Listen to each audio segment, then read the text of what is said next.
Olá, pessoal. Professor Michel, mais uma vez. Olha só, nessa aula de hoje, né, nós vamos começar a falar na nossa primeira unidade sobre do terceiro ano, né?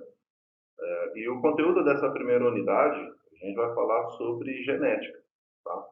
Eu já quero te avisar de antemão que, querendo ou não, essa videoaula ela vai ser um pouco longa, tá? Mas não vai ser impossível de você acompanhar e muito menos impossível de você compreender, tá? Ela só vai ser um pouco longa, mas eu vou usar uma linguagem mais fácil. Eu adicionei uns slides aqui para facilitar o estudo de vocês e o entendimento também acerca do tema, tá? Então, antes de mais nada, vamos lá, né? Olha só, nessa primeira unidade aqui, que nós vamos abordar no terceiro ano, a gente vai falar sobre uma das ciências que eu, Michel, particularmente, eu acho uma das mais tops das ciências dentro da biologia, tá? Que é o que a gente chama de genética, tá? Eu sei que para muitos de vocês, vocês possam talvez nunca nem ter ouvido falar em genética ou saber pouco como que funciona, tá? Mas podem ficar tranquilos, que nessa videoaula aqui eu vou explicar para vocês o passo a passo, como que funciona, como que se baseia os fundamentos da genética, quem foi que desenvolveu, os mecanismos de cálculo que a gente vai exercer ao longo do curso, tá? Para você poder se especificar e dominar ou compreender com mais facilidade, beleza? Então, antes de mais nada, vamos lá, né? Então, olha só, nessa unidade 1 a gente vai falar sobre a genética. Querendo ou não, a gente vai entender aqui, ó, quem é e quem foi Mendel, tá? Que é, né, o conhecido aí como pai da genética, tá? Que querendo ou não, são caras, tanto ele quanto tantos outros cientistas que ajudaram a formar o que nós conhecemos como biologia hoje, são um dos vários personagens que tiveram aí um pensamento além da sua época, tá? Que querendo ou não, essa diferença de conhecimento, essa diferença de aprendizado que eles tiveram aí realmente nos ajudou bastante e nos ajuda até hoje, tá? Então vamos lá, chega de papo furado. Então olha só, no segundo slide aqui, ó, nós temos aqui, ó, uma introdução do que viria a ser a questão da genética, tá? Então vamos ver aqui o que o texto está trazendo para a gente. Vamos lá. Desde os tempos mais remotos, o homem tomou consciência da importância do macho e da fêmea. Nós já vemos falando isso aí desde o primeiro ano, do segundo ano, a importância da questão da variabilidade genética, né, que é a troca de material genético entre macho e fêmea, tá? Isso daí a gente já falou ao longo dos vídeos aí. Então, para a gente aqui hoje, a importância de um macho e de uma fêmea dentro de uma reprodução sexuada, promovendo a variabilidade genética, são de extrema importância para o surgimento e a evolução de novas espécies, tá? Então vamos lá.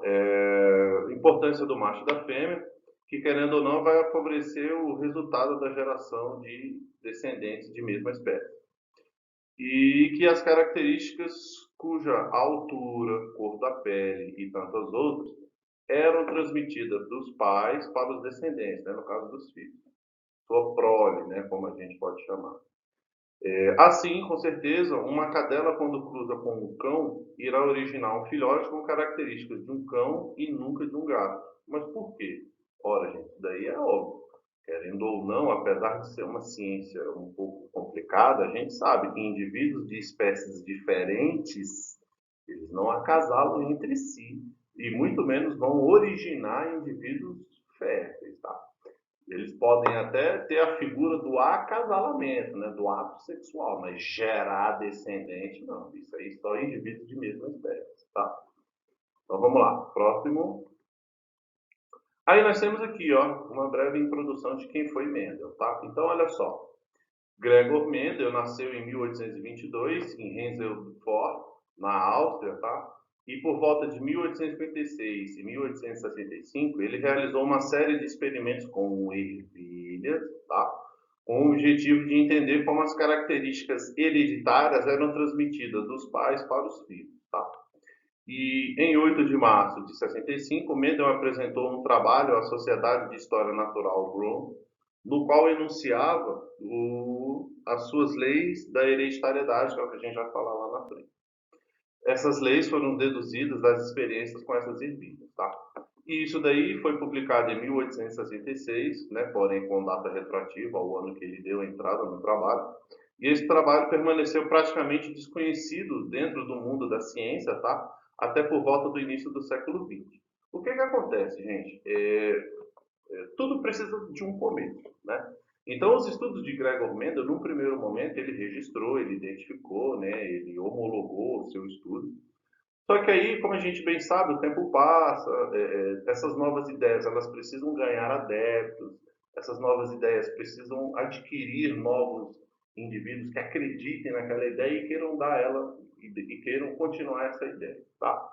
E querendo ou não, eu concordo que essas ideias de Mendel muita gente não entendia na época, muita gente até desacreditou do trabalho dele, no entanto que ele ficou muito tempo guardado, tá? Mas, como a gente conhece hoje, a gente bem sabe, o tempo passou, muitos estudiosos, lendo o trabalho de Mendel, viram que ele tinha razão e realmente acreditaram na ideia, abraçaram a ideia e terminaram de desenvolver as ideias propostas por ele. E que, querendo ou não, hoje nós temos a genética baseada de Gregor Mendel, que ela foi melhorada com o passar do tempo, e querendo ou não, ela está sendo melhorada até hoje e vai continuar sendo melhorada com o passar do tempo. Tá? Então, olha só, pelo que se sabe, olha aí, justamente o que eu falei, pelo que se sabe, poucos leram a publicação, e os que leram não conseguiram compreender a sua enorme importância para a biologia. Por quê? Porque se tratava de uma nomenclatura antiga, tá? Era uma nomenclatura nova, instruções novas, coisas desconhecidas. Então, querendo ou não, como eu disse, precisava angariar adeptos, tá? E levou um certo tempo.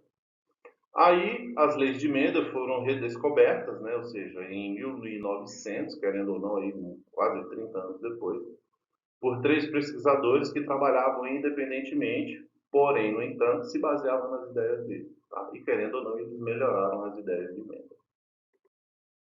Aí aqui nós temos, ó, os experimentos de Mendel. Hoje Mendel é tido como uma das figuras mais importantes dentro do mundo científico, sendo que eu disse para vocês conhecido como o pai da genética, tá?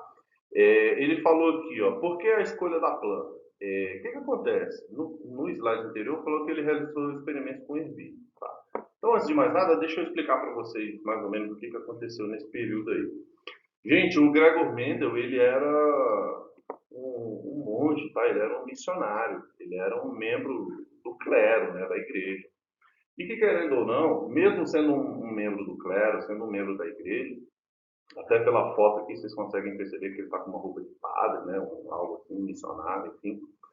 Que acontece? Mendel, mesmo sendo um membro da igreja, ele sempre teve um pé na ciência. Tá? Foi um camarada que estudou muito ao longo da vida dele, ele fez várias experiências, ele fez vários estudos. Tá? E mesmo sendo padre, nessa questão do monge, ele não deixou de ter o pé na ciência. Então, assim, para que ele tivesse um resultado positivo e uma quantidade maior de exemplares do estudo dele, naquela época, estudos com o humano nunca que passava pela cabeça, e se passasse pela cabeça, automaticamente era rejeitada a ideia. Querendo ou não, até hoje, essa ideia de experimentos com o ser humano, ela ainda é controversa. Mas, uma vez ou outra, a gente vê um caso inovador por aí. Mas naquela época, 1800, 1900, gente, nunca, né, o povo ia autorizar isso daí. Mas aí o que acontece? Uma vez que não era permitido o estudo com o ser humano, e muito menos animais, primeiro que nos animais levava muito tempo, né, por exemplo, até com uma cadela, por exemplo, até que uma cadela emprenhasse, até que ela passasse ali o período de 2 meses, até que os filhotes nascessem e tudo mais, levava tempo. Então, a gente bem sabe e a vida da gente ela é curta. Então, Mendel ele queria ter mais quantidade de resultados em um menor curto espaço de tempo.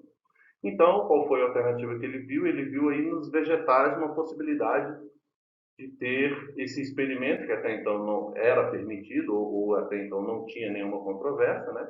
E ele escolheu um exemplar, uma espécie de vegetal que, querendo ou não, ele tinha uma grande variedade de espécies e que, querendo ou não, se ele cruzasse esses indivíduos, a quantidade de descendentes era muito maior, ou seja, conseguiria dar aí mais resultado para ele. E, querendo ou não, dentre as opções dos vegetais que ele escolheu e que ele achou, nós temos aí a figura das ervilhas, tá? Ou seja, a gente conhece aqui no Brasil, por exemplo, apenas e somente a ervilha roxa, né? A roxa não, gente, perdão, a ervilha verde. né?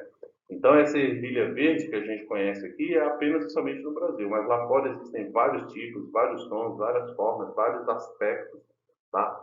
Da aparência dessa ervilha, que é o que a gente vai ver no próximo slide, beleza? Aí aqui, olha só, nós temos aqui, ó, por exemplo, nós temos a ervilha amarela de cor de casca lisa, a amarela de casca rugosa, né, que é a que eu lhe dei o nome, a amarela, a verde. Ele percebeu também o tipo de folha, que muitas das vezes eram roxas, mas também eram brancas. Ele percebeu também que a vagem podia ser lisa, mas também podia ser rugosa, e que além dessa vagem lisa, ela poderia ter esse aspecto amarelado também. Então, assim, todos esses aqui são características que, querendo ou não, são de apenas e exclusivamente um tipo de indivíduo. E aí, Mendel percebeu a ideia de que, e se ele cruzasse indivíduos diferentes, o que que surgiria, né? Aí veio aquela ideia do que eu sempre falo para vocês nos vídeos, a variabilidade genética. Ou seja, se eu pego um indivíduo igual e cruzo ele com outro indivíduo igual, o resultado aqui não vai ser o mesmo indivíduo? Ou esse mesmo indivíduo aqui embaixo não vai ter os mesmos resultados, ou a diferença vai ser muito pouca?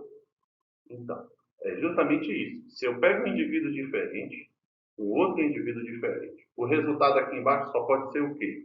Diferente. Ou seja, diferente com diferente só pode dar diferente. Ou seja, essa diferença que é o resultado é o que a gente chama de variabilidade genética. Beleza? Aí aqui, ó, nós temos essas características aqui. Olha os tipos do caroço, os tipos de da flor, né? E os tipos da vagem. Aí nós temos aqui, ó, como é que é? A posição dessa flor em relação ao caule, tá? Ela vai ter também a questão da altura do pé dessa ervilha, ou seja, todas essas características físicas que essas plantas estão apresentando, Mendel queria chegar à origem dessa característica física, tá? Mas por que que essa planta é assim?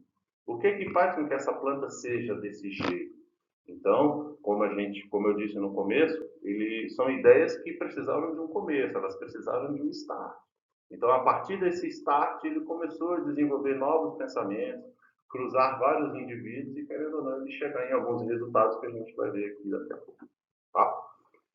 Olha só, ele está trazendo aqui para a gente, ó, dois nomes diferentes. Aqui em cima está aqui, ó, dominante e recessivo. Gente, o que a gente precisa ter em mente? Indivíduo com material genético dominante ou indivíduo que tem um material genético recessivo, como o próprio nome já diz. O indivíduo que tem uma característica dominante sobre outra característica é porque esse material genético ele traz, né, no seu DNA, ele traz nos aminoácidos presentes nesse DNA alguma característica, alguma resistência que o torne sobressalente sobre outras características. Por exemplo, nós temos a cor do olho, nós temos a cor da pele, a cor do cabelo, tá? E que, querendo ou não, são características dominantes.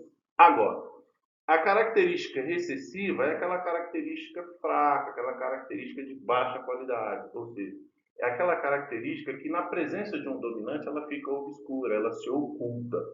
Mas o fato dessa característica ser recessiva, ela ser oculta, não significa que ela não venha a se expressar lá na frente, tá? Se eu tenho um dominante com dominante, automaticamente esse indivíduo vai ser dominante.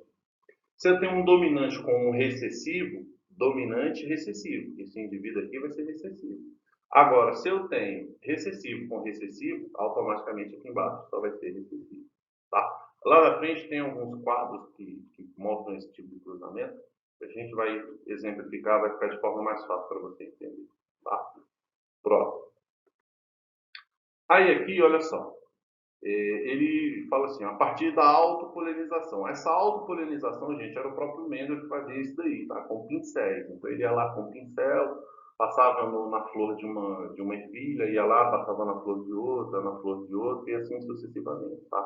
Ele mesmo era o agente polinizador desse processo todo, tá?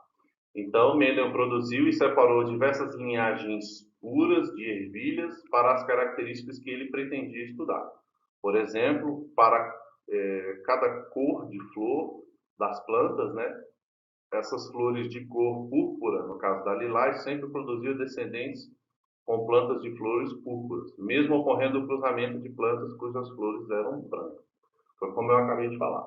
Se eu cruzo um indivíduo púrpuro com um indivíduo púrpuro, né, ou seja, puro, aqui embaixo só vai ser púrpuro, né, ou seja, lilás. Agora, se eu pego um púrpuro e um branco e aqui embaixo nasce púrpura, bem, qual foi a característica que omitiu a informação do branco? Bem, se eu estou cruzando um lilás com o branco e aqui nasceu lilás, por que o branco sumiu? O que fez com que o branco não se expressasse aqui embaixo? Então, foi o que eu falei no slide anterior, da questão da dominância e da recessividade.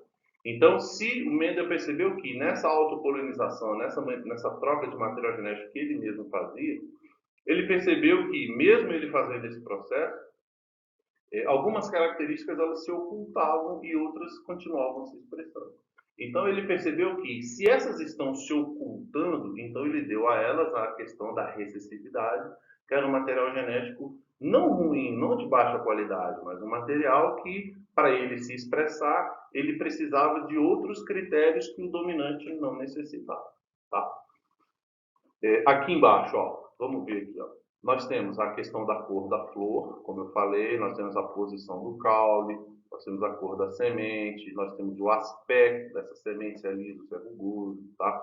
A forma da vagem, de que tipo de contorno essa vagem vai ter, a cor dessa vagem e, querendo ou não, principalmente a questão da altura, tá? Então, querendo ou não, essas 7 características aqui, ó, foram que, querendo ou não, foram as principais que Mendel adotou justamente para querer identificar nesses cruzamentos que ele fez quais eram as características ou as informações que faziam com que um aparecesse e o outro ocultasse, qual que fosse dominante, qual que fosse recessivo. Tá? Aqui, ó, olha só.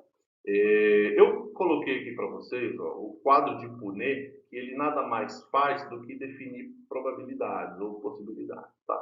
Como que funciona esse quadro de Punnett? Gente, aqui é porque ele está trazendo aqui ó, como um quadro de 9 posições aqui nesse caso. 3, 6, 9, não é isso? E esse quadro aqui, ó, ele está trazendo como 2, 5, 8. Mas olha só, independente da forma que ele aparece para você, eu vou te apresentar o quadro de Punnett como um jogo da velha, tá? Então, você cruzando ele aqui ó, como um jogo da velha, então a gente consegue perceber aqui ó, as mesmas posições que esse quadro aqui tem. Ó. É isso? Então, olha só, gente, o que acontece? Ele percebeu aqui, ó, vamos lá, vamos começar desse Bzão aqui, que ele está maior. Depois a gente vem para esse daqui, que ele está menorzinho. Então, olha só, ele percebeu que existem indivíduos com material genético dominante.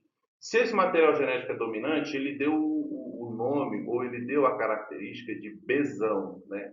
Seja Bzão, seja Azão, vai ser a mesma coisa. Se ele está em maiúsculo, significa que ele é dominante. Agora, se ele está em minúsculo, então significa que esse indivíduo ele é o quê? Recessivo. Então, aqui eu tenho um indivíduo dominante e um indivíduo recessivo. Aqui do outro lado, embaixo, eu tenho apenas ó, 2 recessivos. Mas percebo que, por ser B, são indivíduos de mesma espécie.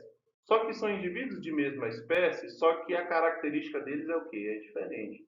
Por exemplo, aqui, ó, eu tenho uma ervilha verde e eu tenho uma ervilha roxa. Olha aqui, ó, B roxo e B verde, né? Então, olha só, o que acontece?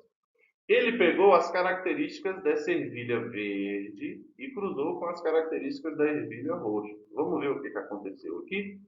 Olha só, esse resultado aqui de baixo, ó, essas 4 posições aqui, ó, que são os resultados, são as probabilidades do resultado desse tipo de cruzamento. Tá?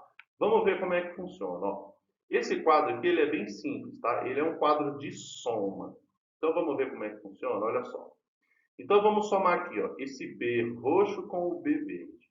Bem, seria para ser o B verde e perdão, seria para ser o B roxo e o B verde. Seria? Seria. Só que aí a gente esquece que a gente está falando de dominante e recessivo.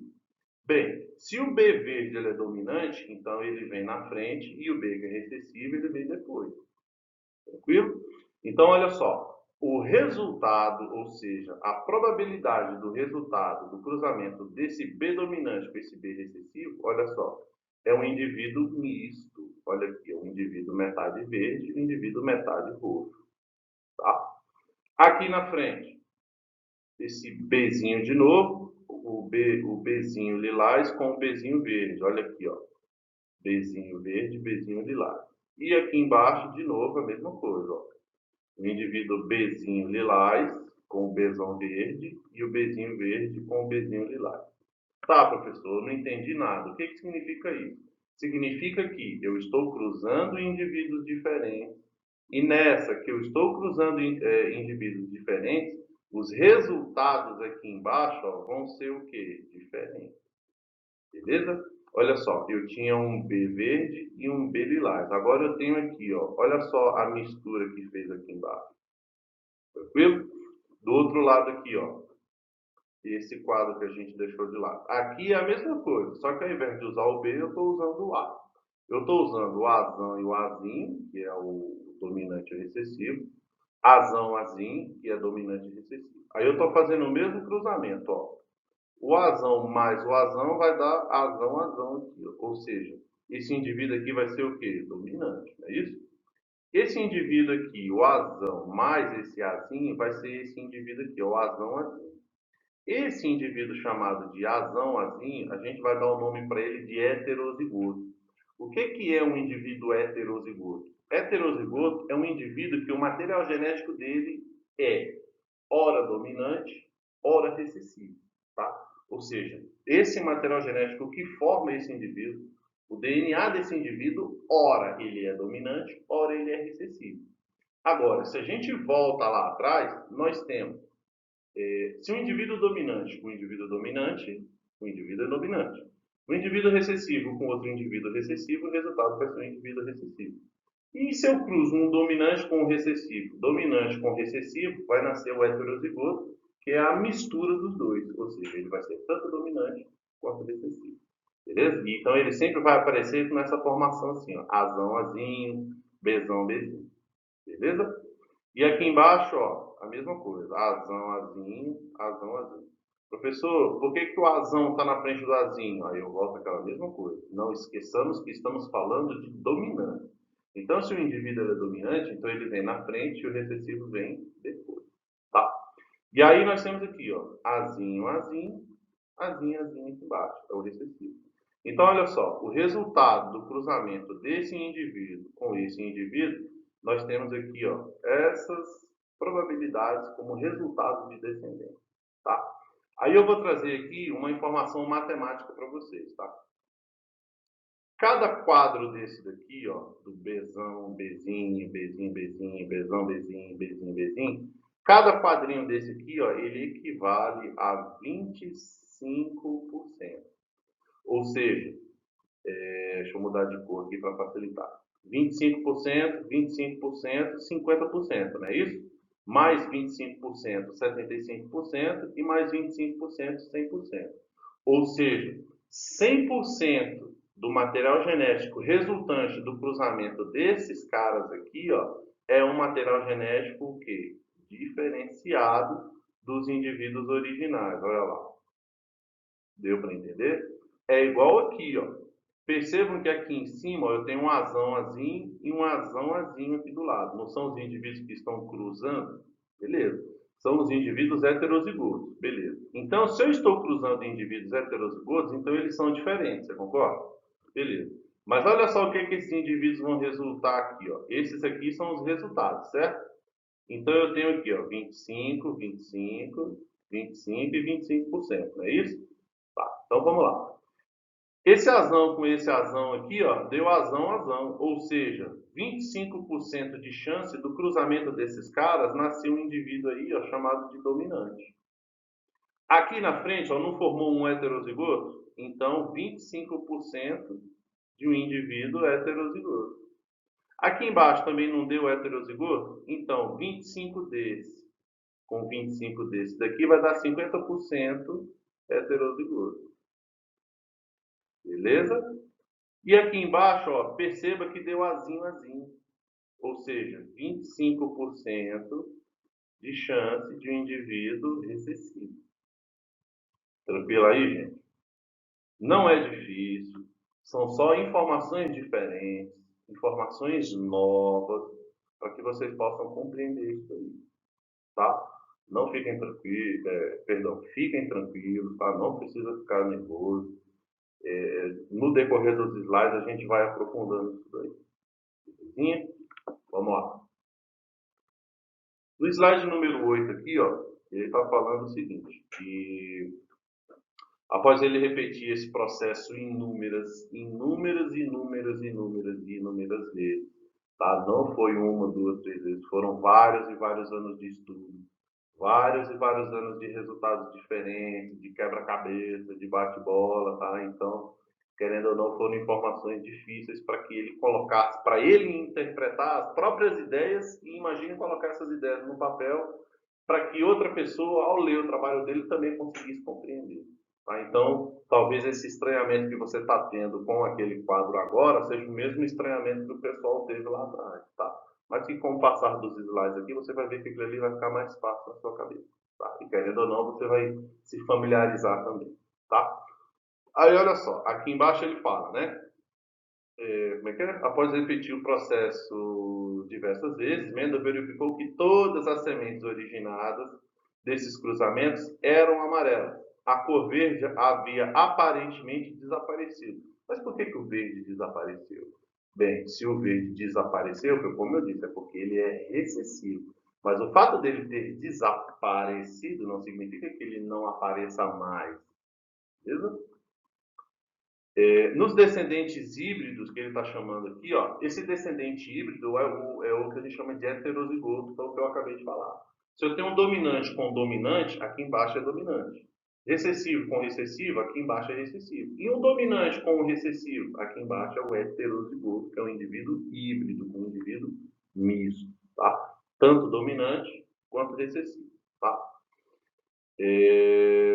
No caso aí, ó, o Mendel deu o nome de F1 para a primeira geração resultante daquilo ali. Tá? F1, geração 1, ou seja, o primeiro resultado daquele cruzamento. Tá?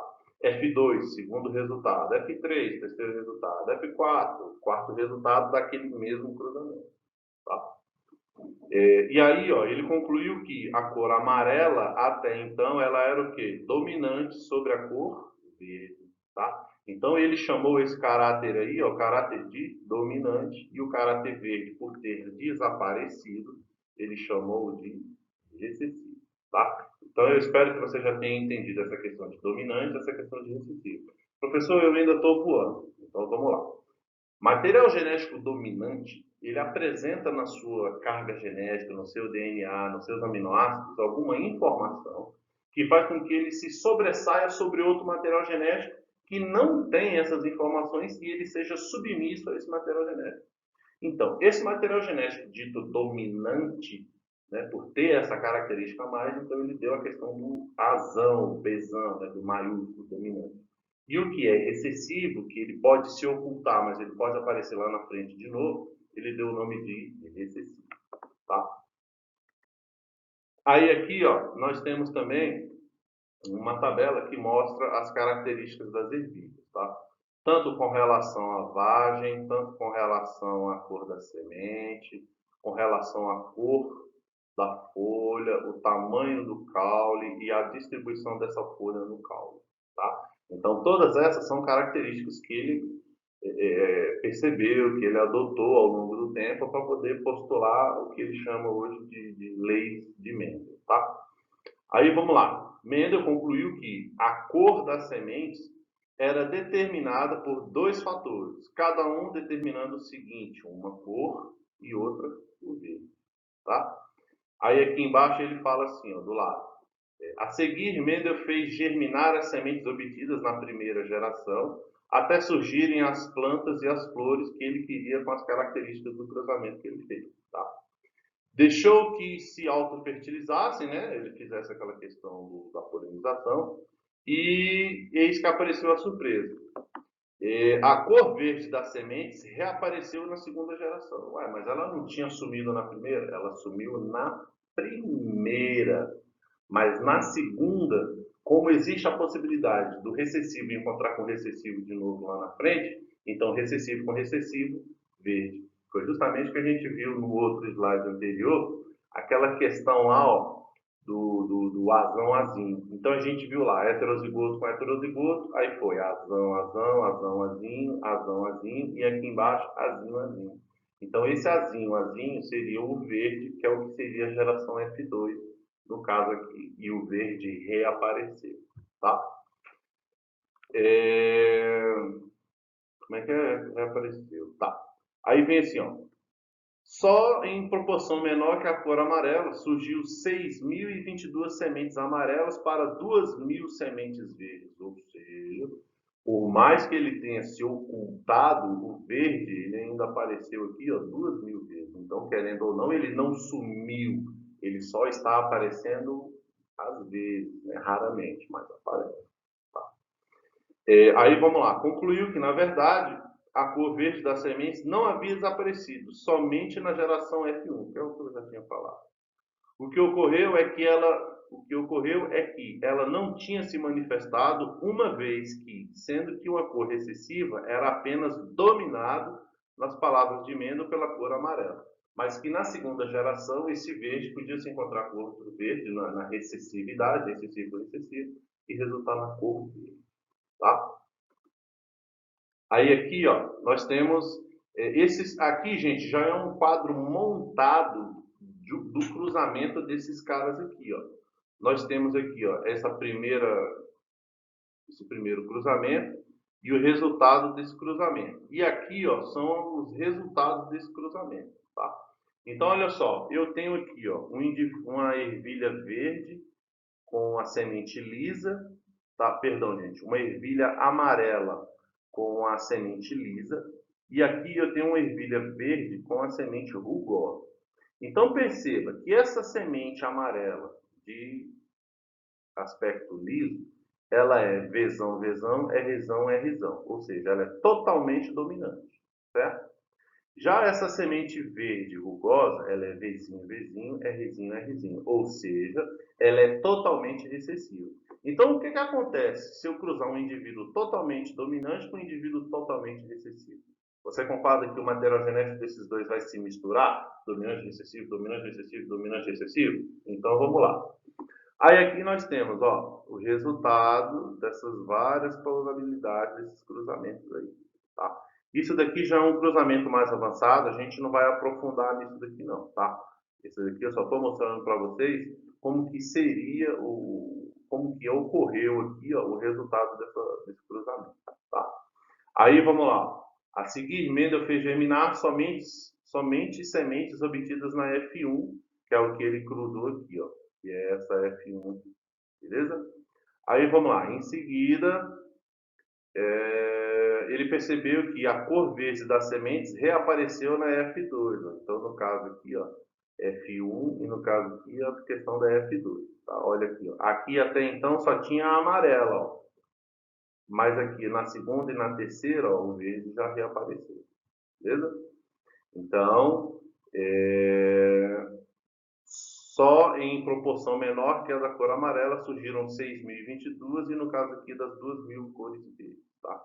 Então, concluiu que, na verdade, a cor verde das sementes não havia desaparecido na geração F1.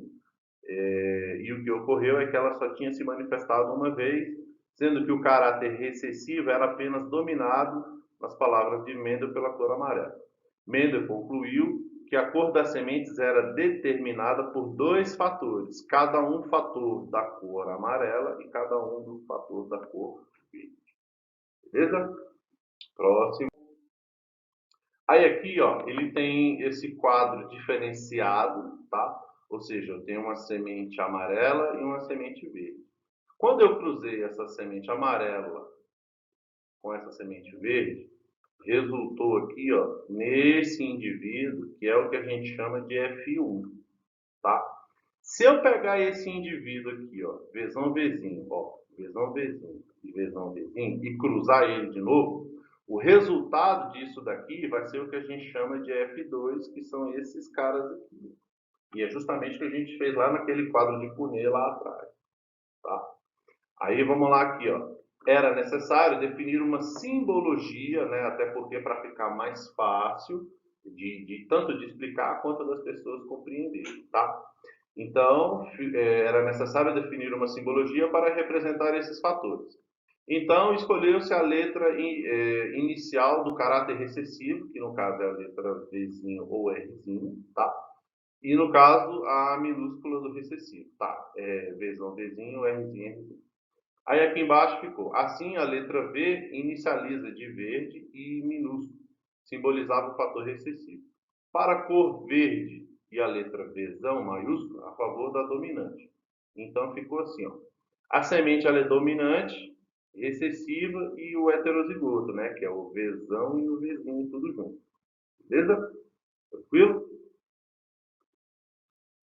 Aí aqui, olha só. Persistia, porém, uma dúvida. Como explicar o desaparecimento da cor verde na geração F1? E como ela reapareceu na geração F2? Muito simples, gente. Se, ó, Vzão, Vzinho. Perceba, Vzão e Vzinho. Aqui, ó, o que acontece? Você concorda comigo que esse primeiro Vzão aqui, ó, ele é amarelo. E você concorda comigo que esse segundo Vzinho, ele é verde? Concorda comigo, não concorda? Essa semente ela só é amarela por conta do cromossomo dominante aqui do Vzão. Agora, se eu cruzar Vzão, Vzinho com Vzão, Vzinho, olha só. Vzão, Vzão, amarelo. Vzão, Vzinho, amarelo de novo, porque o Vzão dominou o Vzinho. Aqui, ó, Vzão, Vzinho, o Vzão dominou o Vzinho. Mas olha aqui embaixo, ó. Vzinho de um com o Vzinho do outro. Vzinho, Vzinho, aqui, ó, verde. Olha aí, ó. Olha o verde aqui de novo, ó. Deu para entender? Ou seja, mais uma vez, quando eu pego um indivíduo dominante e cruzo ele com um dominante, nasce um dominante. Recessivo com recessivo, recessivo. Quando eu cruzo um dominante e um recessivo, nasce o heterozigoto. O heterozigoto, ele é tanto dominante quanto recessivo. Se eu cruzo um heterozigoto com um heterozigoto, esses caras são dominantes e recessivos ao mesmo tempo. Então, o resultado deles aqui embaixo vai ser dominante e recessivo juntos ao mesmo tempo. Tá? É o que a gente chama de indivíduo misto, né? Ou indivíduo híbrido. Tá? Aí aqui, ó, vamos lá, o que ficou chamado, né, como leis de Mendel. A primeira lei de Mendel, gente, ela é muito importante porque ela define aí, ó, como que seria essa questão da transmissão dos caracteres, tá? Da herança do material genético. Então vamos ver ela aqui, ó. A primeira lei de Mendel, ela é chamada de lei da segregação dos fatores, tá? Vamos ver o que é isso. Lei da segregação é a lei da separação dos fatores, tá? Então vamos ver o que é isso daqui, ó. Devido à comprovação da hipótese da dominância e da recessividade através de vários experimentos realizados por Mendel, fez com que, mais tarde, a formulação da sua primeira lei, chamada de cada característica é determinada por dois fatores que se separam na formação dos gametas, onde ocorre a dose simples. Né? Isso é para cada gameta masculino ou feminino, encaminha-se apenas um fator. Mendel não tinha ideia da constituição desses fatores, nem onde se localizavam. Bem, aí hoje, né, na genética moderna, a gente sabe que o macho e a fêmea, eles ajudam a formar esse indivíduo novo aqui embaixo, não é verdade? Então, tanto características do macho quanto características da fêmea vão se somar para que aqui embaixo reapareça e se manifeste as características desse indivíduo, que no caso aí, ó, ele falou aqui, ó, a importância dos caracteres masculino e feminino para a definição do indivíduo novo, da F1, do cruzamento desse pessoal aí, tá? Aí vamos lá, ó. Onde ocorre isso daí? Bem, isso daí ocorre, gente, no DNA do indivíduo. Aí a gente volta lá no primeiro ano, quando a gente falou de célula, de núcleo, de material genético, tá? O DNA de uma pessoa ele é formado por 46 cromossomos, tá? Ou 23 pares. Cada cromossomo desse daí, ó, ele é formado por milhares de genes, tá? Que são as informações genéticas que você recebe tanto do papai quanto da mamãe, tá? Esses genes são formados por uma cadeia de aminoácidos, tá? Que são derivados de proteína, tá? E querendo ou não, essa cadeia de aminoácidos, elas estão dirigindo Elas estão determinando como que vai ser o seu funcionamento corporal, como que vai ser a sua característica física, tá? Mas só que essa característica física, ela só vai se dar de acordo com o material genético que você recebeu, tanto do papai quanto da mamãe, tá? Aí vamos lá, base celular da segregação. Então vamos ver o que é isso aqui, ó. Em 1902, enquanto estudava a formação dos gametas em gafanhotos, o pesquisador norte-americano Walter Sutton notou surpreendentemente a semelhança entre o comportamento dos cromossomos homólogos. Já já a gente vai falar o que é isso. Que se separavam durante a meiose. Tá? Os fatores imaginados por Mendel, Sutton lançou a hipótese de que os pares dos fatores hereditários estavam localizados em pares de cromossomos homólogos, de tal maneira que a separação dos homólogos levava à segregação dos fatores. Tá. Voltando a essa questão dos homólogos aqui, ó, lá no primeiro ano a gente falou de divisão celular, tá? E querendo ou não, você precisa estar com isso fresco na cabeça. Cromossomos homólogos, gente, são aqueles cromossomos que um completa o outro. É aquele cromossomo que faz a diferença quando ele se une com o outro, tá? E quando esse cromossomo, dentro da divisão celular, eles se separam, quando eles se separam, cada um vai ter uma característica específica, porque era essa característica que junta dava uma característica específica. Por exemplo, vamos lá. O que define o indivíduo como macho, né, como homem? São os cromossomos ditos X e Y. Então, eles são homólogos porque X e Y juntos vão dar a característica masculina para o indivíduo. Agora, os cromossomos X e X, eles são homólogos porque X com X vai resultar no indivíduo fêmea. Deu para entender? Então, X e Y juntos vai dar o macho, porém, quando eu separo eles, eu tenho um cromossomo X e um cromossomo Y.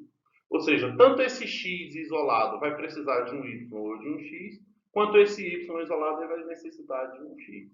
Ou seja, eles separados, eles precisam de um complemento. Agora, eles juntos vão definir o sexo do indivíduo. Tá? Aí aqui embaixo, ó, do lado esquerdo, nós temos essa imagem, tá? Que está mostrando aqui a representação de um cromossomo, tá? E ele está trazendo esse nome aqui, ó, locus. Locus é um local ocupado pelo gene do cromossomo, ou seja, é um espaço em branco, é um espaço vazio, que ele precisa ser ocupado dentro dessa soma dos materiais genéticos.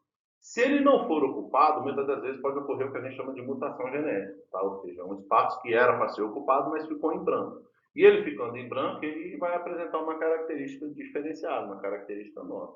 Agora, se esse espaço foi ocupado devidamente, então ele vai se manifestar de forma correta. Tá? Aí aqui, ó, um exemplo da primeira lei de Mendel. Olha só, aqui nós temos o quadro de Punnett de novo, tá? Vamos ver aqui, ó. Ele está trazendo aqui ó, os gametas maternos e os gametas paternos. Então, olha só. Nós temos aqui, ó, Bzão, né? Ou seja, dominante. Então, um indivíduo Bzão, ele vai ter a cor preta e um gameta materno aqui, ó, Bzinho, também vai ser preto. Nesse caso aqui, ó, o resultado vai ser Bzinho preto e Bzinho vai ser o quê? Branco. Uma vez que o Bzinho ele é recessivo e aqui embaixo ele deu branco, então a gente conclui que o indivíduo Bzinho e o indivíduo Bzinho, eles também são o que a gente chama de indivíduo branco. Agora, o indivíduo branco, ele é recessivo, né? O Bzinho branco, ele é recessivo perante um Bzão, que significa cor preta. Então, essa separação desses caras aqui, ó, tanto o Bzão para um lado quanto o Bzão para o outro, um Bzão para um lado e um Bzinho para o outro, eles juntos, eles formam uma característica física. Eles separados, eles vão formar uma outra característica física com o outro cromossomo diferente. Tá? Conceitos de fenótipo e genótipo. Gente, é muito simples isso daqui, ó. Fenótipo, eu vou já te dar uma dica minha aqui, ó. É a que a gente chama de característica, ó, física. Vamos ver se eu consigo escrever com o mouse aqui, ó. Ó, ficou legal. Fenótipo é uma característica física, ou seja, esse fenótipo, ele é o resultado do genótipo. Genótipo é de gene, ou seja, ele é de genética, ou seja, de material genético. Então, vamos lá, vamos traduzir de novo mais uma vez. Fenótipo é a expressão física do genótipo, ou seja, Lembra lá atrás, quando eu falei, olha, quando eu tenho um macho e uma fêmea, eles vão acasalar e não vão resultar num indivíduo novo, esse indivíduo novo, ele vai ser o fenótipo do genótipo do pai e da mãe junto, resultando num fenótipo que é um indivíduo diferente. Ou seja, o fenótipo é a característica física do material genético. Por exemplo, outro exemplo. Essa pintinha que você tem no rosto, essa pintinha que você tem no ombro, que você tem na perna, né? Essa pintinha que você tem aí, ela não nasceu aí à toa. Essa pintinha, ela existia, seja no material genético do seu pai, seja no material genético da sua mãe. E que junto, a informação dessa pintinha está contida no material genético dos seus pais. Então, a informação genética da pinta, a gente chama de genótipo. Por quê? Porque ela está escrita no seu material genético. Agora, essa característica expressando na sua pele, aparecendo a pele no formato de uma manchinha, de um caroço com pelo, um caroço sem pelo, aí a gente chama de fenótipo. Ou seja, fenótipo é a expressão física do genótipo. Então, querendo ou não aqui, ó, mais uma vez, fenótipo é a expressão física do genótipo, aquilo que está escrito no seu, seu DNA, tá? Na sua genética. Belezinha, gente? Tranquilo? E querendo ou não, o genótipo ele está ligado diretamente no fenótipo, ou seja, é um ciclo entre os dois.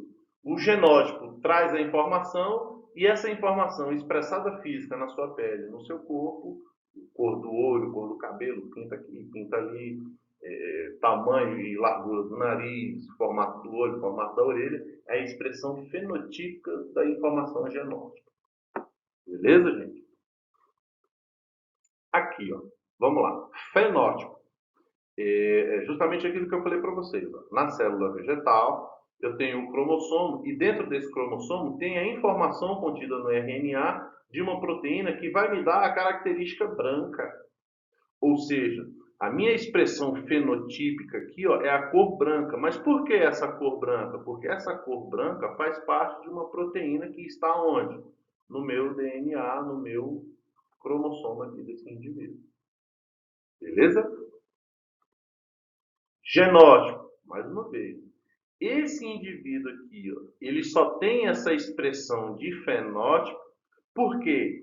Porque esse indivíduo, de acordo com as interações que esse indivíduo teve com o ambiente fez com que o material genético desse indivíduo fosse montado por informações diferentes, que fizesse com que essas informações se expressassem no indivíduo lá na frente, que esse indivíduo tivesse as expressões fenotípicas para sobreviver nesse ambiente.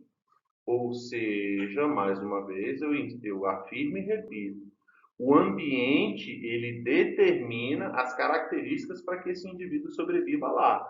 Lembra da seleção natural proposta por Darwin? Pois é. Ou seja, a seleção natural, ela vai fazer com que o ambiente altere o material genético desse indivíduo, para que esse material genético alterado faça com que esse indivíduo lá na frente ele tenha as alterações fenotípicas para poder sobreviver nesse ambiente. Beleza? Ou seja, um está ligado e interligado no outro. Beleza? Aí, olha só. Aí, ó, acabei de falar. Acabei de falar. O fenótipo e o genótipo, querendo ou não, eles estão aí ó, ligados inteiramente com ó, a relação que esse indivíduo vai ter com o ambiente. Ou seja através da alimentação, seja através da caça, seja através do que esse indivíduo disputa no ambiente, seja através de radiação solar, de fatores ambientais, tudo isso daí, ó, toda essa questão do ambiente vai fazer com que o meu genótipo se altere. E o meu genótipo, o meu material genético sendo alterado, ele vai se expressar na forma física, chamada de fenótipo, trazendo para esse indivíduo as informações para ele sobreviver naquele ambiente, para ele se instalar naquele ambiente e, quem sabe, até perpetuar a espécie naquele ambiente. Tá? Ou seja, fenótipo e genótipo, né, material genético, está ligado diretamente no ambiente e o ambiente ele altera o material genético do indivíduo, favorecendo a evolução desse indivíduo e talvez a perpetuação da espécie desse indivíduo. Beleza? Aí, olha só, determinando o genótipo do indivíduo. Enquanto que o fenótipo do indivíduo pode ser observado diretamente, ou seja, se é uma expressão física, eu posso ver só de bater o olho. Posso ver essa manchinha no seu rosto, o formato do seu nariz, o formato da orelha de abano, a orelha pequena, enfim, né? Ou seja, a expressão fenotípico, físico, a gente consegue ver. Da mesma forma que vocês estão me vendo assim, ó, gordinho, moreno e tal, eu também, é a expressão fenotípica do meu genótipo, tá? Mesmo que seja através de instrumentos, o genótipo tem que ser inferido através da observação do fenótipo. Como assim? Para eu começar a determinar o genótipo de um indivíduo, a observação não tem que ser de dentro para fora, ela tem que ser de fora para dentro. Porque ao começar a analisar a fisionomia do indivíduo, eu começo a me aprofundar na fisionomia até chegar no núcleo celular, no DNA e no material genético daquele indivíduo. Tá? Aí vamos lá. Aí vem, seja na análise dos pais desse indivíduo, você quer, por exemplo, ó, acabei de lembrar de um exemplo bacana. Assim, ó, quando ele fala assim, ó, seja da análise dos seus pais, por exemplo, você já deve ter percebido que você pode ser a cara do seu pai, você pode ser a cara da sua mãe, ou você pode não parecer com nenhum dos dois. Isso é extremamente normal, porque a gente não pode esquecer que é a mistura do material genético de indivíduos diferentes. Tá? Então, assim, se eu estou misturando material genético de indivíduos diferentes, então o resultado aqui embaixo eu só vou saber ao observar. Então, se você parece mais com a sua mãe e menos com o seu pai, então a gente já tem uma informação genotípica de que o material genético da sua mãe ele é dominante em relação ao do seu pai. Por quê? Porque você teve mais a fisionomia da mãe e não do pai. Ah, mas eu pareço mais com meu pai e menos com a minha mãe. É a mesma coisa.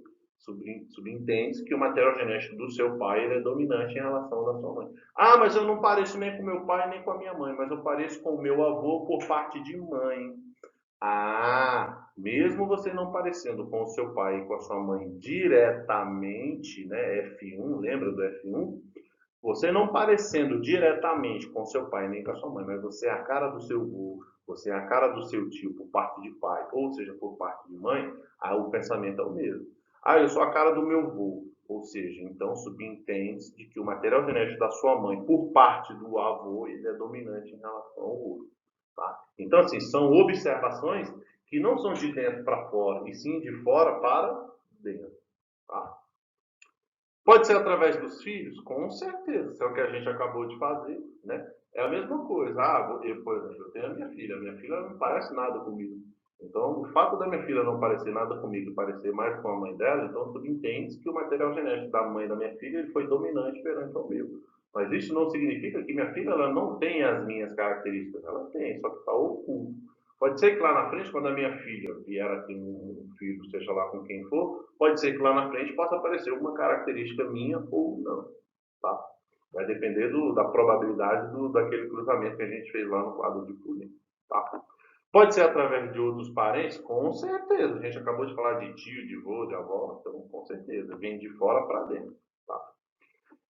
Ainda mais pelo sequenciamento do genoma, ainda mais se eu fizer um mapa do seu material genético, aí eu consigo fazer mesmo. Esse mapeamento do genoma aqui, gente, a gente conhece como árvore genealógica. Todo mundo aqui acho que já deve ter feito, né, uma árvore genealógica, né? Se não fez, tem mais ou menos a ideia de como é que funciona. Ou seja, eu colocar no papel quem são meus parentes, né? Seja por parte de pai, seja por parte de mãe. Então eu vou construindo aí, ó, aquilo que me formou hoje. Tá? Então eu tenho no papel o fenótipo e dentro do fenótipo eu tenho o genótipo que me forma hoje. Tá? Belezinha? Então a gente já encerra por aqui. Vamos lá. Próximo. Aqui, ó. Quando o indivíduo apresenta um fenótipo condicionado, ou seja, esse indivíduo só vai ter essa aparência física se tiver o alelo recessivo. Agora, se esse indivíduo não tiver o alelo recessivo, ele vai apresentar qualquer outra característica, menos aquela, tá? Então, conclui-se que esse indivíduo ele é homozigoto, tá? Só que aí eu já vou trazer uma informação diferente para você, tá? Lembra que lá atrás eu já vinha falando do heterozigoto? Olha ele aqui, ó. dominante e recessivo no mesmo material genético. Olha aqui o homozigoto. O homozigoto são cromossomos iguais, perdão, gente, homozigoto é um indivíduo que no cromossomo ele tem alelos iguais, ele tem genes iguais, ou seja, azão, azão. Se ele é azão, azão, então ele é homozigoto o quê? Dominante, tá? Se ele for azinho, azinho, ele é homozigoto o quê? Recessivo e um heterozigoto aqui do outro lado. Beleza? Olha só, gente, vamos ver o que está trazendo aqui. Ó. Esse cruzamento teste, né, no caso esse aqui, ó, ele é feito com o indivíduo homozigoto recessivo. Então, no caso do homozigoto recessivo, ó, esse aqui, ó, Vzinho, Vzinho. Se ele é homozigoto recessivo, então qual é a cor dele? Tá? De cara, eu já te falo aqui, ó, que esse indivíduo amarelo, ele é heterozigoto, porque olha só, ele é Vzão, Vzinho, tá? Então aqui de cara eu já sei, ó, que ó, Vzão, Vzinho é um indivíduo amarelo, tá? E o Vzinho, Vzinho aqui, ó, é um indivíduo verde. Então vamos ver como é que vai ser aqui, ó. Eu montei primeiro o quadro e depois eu vou para o cruzamento. Então olha só, Vzão, Vzinho, Vzão, Vzinho, amarelo. Vzão, Vzinho, amarelo de novo. E Vzão, Vzinho, amarelo de novo. Mas olha só, Vzinho com Vzinho. Deu o quê? Vzinho, Vzinho. Olha o verde aparecendo aqui de novo. Embora fossem indivíduos diferentes, apareceu um indivíduo igual aqui. Ó. Tá? Ou seja, o cruzamento desse heterozigoto com esse homozigoto recessivo deu que 25% dele ocorre o aparecimento de Vzinho, Vzinho. Beleza? Tranquilo? Vocês precisam se atentar com esse tipo de cruzamento e principalmente com relação aos 25% de cada quadrante desse aqui, ó, totalizando 100%, tá? Próximo. Dinâmica incompleta ou de codominância. Gente, isso daqui é muito importante, tá? Vamos ver como é que funciona aqui, ó. Ó, olha o que de cara o texto já está te trazendo. Nem todas as características hereditárias, como a cor da semente e a cor da ervilha, em que o gene aparece como cor amarela, ele pode aparecer como cor verde. Nem sempre, tá? Nem sempre. Muito frequentemente, a combinação dos genes e dos alelos podem produzir um fenótipo chamado de intermediário. Automaticamente, essa situação ilustra a chamada de dominância incompleta ou parcial ou simplesmente codominância. Ou seja, o fato de um indivíduo apresentar os cromossomos não significa que ele seja dessa forma, ele pode aparecer de uma forma diferenciada. Tá? Mesmo o indivíduo apresentando os cromossomos, ele pode aparecer de forma diferenciada, como ele está mostrando aqui, ó. Vzão, Vzinho, ele pode, era para ser amarelo, mas em geral apareceu vermelho. Tá? Bzão, Bzão não era preto, mas a tua apareceu branco.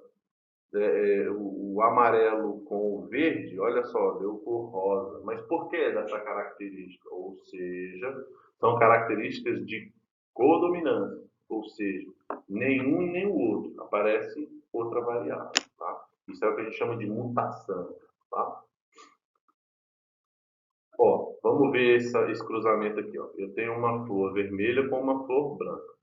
Só que o cruzamento da vermelha com a branca, olha aqui, ó, resultou no roxo. Ué, não deu nem vermelho nem deu branco, deu um indivíduo diferente. Mas se eu cruzar esse indivíduo diferente com o outro aqui, ó, aí vai nascer. Você concorda que esse indivíduo aqui, ó, esse roxo, você concorda que ele é metade vermelho e você concorda que ele é metade branco? Então, se esse outro camarada aqui for metade vermelho e também for metade branco, então automaticamente, ó, vermelho com vermelho, olha aqui, ó, vermelho com branco vai dar roxo, vermelho com branco vai dar roxo e branco com branco, ó, vai dar branco. Indivíduo misto, heterozigoto, indivíduo com material genético tanto dominante quanto recessivo. Certo? Aí aqui, ó, a gente tem o resultado do cruzamento que a gente fez lá no outro slide, tá? Então nós temos aqui a cor branca com a flor vermelha. Aí o primeiro resultado deu a rosa, deu rosa, deu rosa e deu a figura do branco, tá? Aí depois aqui embaixo nós tivemos o mesmo resultado, ok? É só você voltar no slide lá que você vai rever esses mesmos resultados aqui. Vamos lá? Gente, vamos ver aqui o que esse conceito está trazendo para a gente, tá? No caso aqui já é o nosso primeiro exercício. Olha só, vamos ver aqui o que esse número 1 está trazendo para a gente. Mendel, durante suas pesquisas, elaborou algumas hipóteses, né, que é o que a gente já veio falando aí.